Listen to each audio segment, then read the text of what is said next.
हम कुछ भी खरीदने जाते हैं तब हमारी पहली मांग क्या होती है? गारंटी। फिर हम फल खरीदे या गोल्ड खरीदे, सब में हमें गारंटी चाहिए। पर मीठा है कि नहीं, ये चीज़ की गारंटी के लिए हम क्या करते हैं?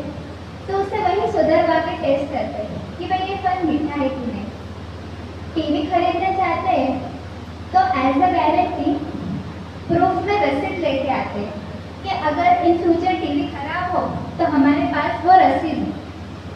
लेकिन इन सब मटेरियलिस्टिक चीज़ों के गारंटी के पीछे इतना खो जाते हैं कि एक्चुअल गारंटी के बारे में हम कभी सोचते ही नहीं।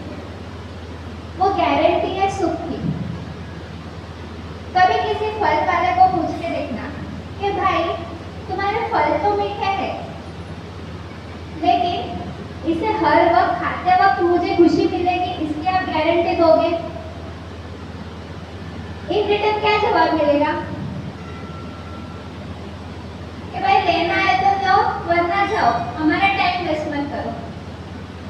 बस यही वास्तविकता है संसार की, जहाँ सुख सामग्री की तो गारंटी है लेकिन सुख की कोई भी गारंटी नहीं।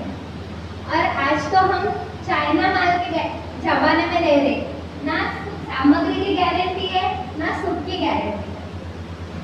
संयम की वास्तविकता इससे फुल्ली अपोजिट है, जहाँ सुख सामग्री ना होते हुए भी सुख की गारंटी है। इसीलिए तो इतनी गर्मी में पंखे के बिना साधु बैठते हैं, फिर भी उनके फेस पे एवरग्रीन स्माइल रहती है। बहुत बार ऐसा होता है कि 2 माला चढ़ के जाते हैं, लेकिन फिर भी भोजनी नहीं मिलती।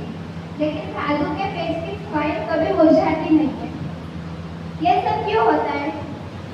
जिस दिन एक जीव अपने जीवन को देव गुरु धर्म के ऊपर समर्पित करता है, उसी दिन से उसको जिन शासन से सुख की गारंटी मिल जाती है। इसलिए कोई भी परिस्थिति हो, उनको सुखी होने से कोई रोक नहीं सकता है। बस यही चीज़ का लाभ मैं लेने जा रही हूँ। आप सब मुझे ऐसे आशीर्वाद दीजिए कि सुखी होने के लिए जा रही हूँ तो सुखी हो। 11 दिसंबर 40 गांव में मौन एकादशी के दिन मेरी दीक्षा है, तो उस दिन मेरी दीक्षा में मुझे आशीर्वाद देने आप सब लोग पधारना। और बस एक ही आशीर्वाद मुझे चाहिए कि मैं सुखी होने के लिए जा रही हूँ तो पूर्ण आत्मिक सुख को प्राप्त कर लूँ।